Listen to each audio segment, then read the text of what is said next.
कुरान अजीम में अल्लाह ताला यूं इरशाद फरमाता है, यहूद और नसारा तुमसे हरगिज राजी नहीं होंगे। और कुरान ने जो कहा है वो हक है। यहूदी और ईसाई तुमसे कभी भी राजी नहीं हो सकते, हत्ता तत्तबिअ मिल्लतहुम, जब तक कि तुम उनके दीन में दाखिल ना हो जाओ। कुछ लोग दूसरों की रजा के लिए, दूसरों की खुशी हासिल करने के लिए अपने आप को बदल लेते हैं, लेकिन आप क्या समझते हो कि तुम्हारी जी हुजूरी करने से कोई कौम राजी हो जाएगी? कुरान कहता है वो राजी नहीं होंगे। आज के इन हालात पर मैं आपसे एक बात कहना चाहता हूँ। अल्लाह तबारक व तआला ने कुरान अजीम में जो फरमाया वो हमारे लिए बहुत बेहतरीन गाइडलाइंस हैं, उसको सामने रख करके ही अपनी जिंदगी के फैसले लेने चाहिए। हालात जो पूरी दुनिया के चल रहे हैं मुसलसल आप देखते होंगे, वक्त की सुपर पावर कहलाने वाला अमेरिका किस तरह बार बार धोखा देता है वो सबको पता है। सुबह एक स्टेटमेंट है, शाम में एक स्टेटमेंट है, जो बोला उस पर कोई कानून नहीं, और उनको बोलने वाली भी दुनिया खामोश है, क्योंकि बड़े लोग जुर्म करते हैं तो लगता है ये फैशन है, और छोटा आदमी थोड़ा सा फिसल भी जाए तो बहुत बड़ा गुनाह लगता है। बड़ी ताकतें जो कुछ करती हैं दुनिया उसको फैशन समझती है। वो अगर नंगे नाचे तो फैशन है, और अगर वो बगैर कपड़े के भी आए तो फैशन है।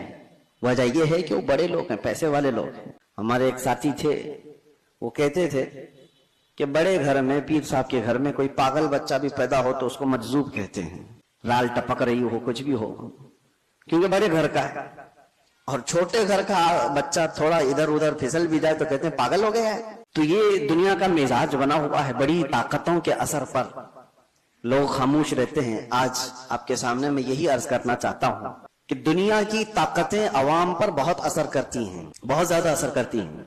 आप ये सोचते होंगे जब इलेक्शन आते हैं, फैसले होते हैं, अरे उससे हमारा क्या लेना देना, हम राजनीति में नहीं हैं, हम पॉलिटिक्स में नहीं हैं, हम सियासत में नहीं हैं।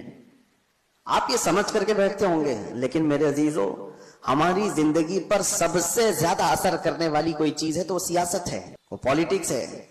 आप चाहो या ना चाहो इस खेल का आप हिस्सा बनी जाओगे। कल को जो ताकत इलेक्टेड होकर बैठती है, अरे मियाँ वो हमारे जिंदगियों के रोजमर्रे के फैसले लिया करती है। आप समझ करके चलो। बहुत सारे लोग कहते हैं मौलाना को क्या जरूरत है सियासत पे बात करने की। मियाँ हम भी तो दुनिया का ये हिस्सा हैं, और हम भी तो जिस जगह जी रहे हैं वहां तो सियासत ही है। कल को फैसला कायम कर लिया जाएगा कि आपको सुबह इतने बजे उठना है, इतने बजे सोना है, पार्लियामेंट में फैसला हो चुका है, तो हमारी जिंदगी पर असर करेगा कि नहीं करेगा? जो कुछ भी है, आप ताजिर हैं, छोटे से बिजनेस करने वाले, पार्लियामेंट में बैठ करके कोई भी बिल पास हो गया कि 1 लाख रुपए की आमदनी तुम्हारी हो रही है तो तुम्हें इतना टैक्स देना होगा, इतना फला देना होगा, तुम्हारे बिजनेस पर असर होगा कि नहीं होगा? तुम छोटे ही आदमी हो, लेकिन सियासत का असर पूरे कौम के ऊपर हमेशा हुआ करता है। आप हिस्सा नहीं है, आप इलेक्शन लड़ते भी नहीं है, वोट देते भी नहीं है, दूर रहते हैं। लेकिन मैं आपको बताता हूँ, आपका बच्चा होगा, आप स्कूल भेजेंगे कि नहीं भेजेंगे? स्कूल की एजुकेशन पूरी कौन बनाता है? पार्लियामेंट बैठ करके बताती। एक एजुकेशन बोर्ड होगा पार्लियामेंट के जरिए से, और उस एजुकेशन बोर्ड यानी एजुकेशन मिनिस्टर भी तो होता है, उसके अंडर में पूरे मुल्क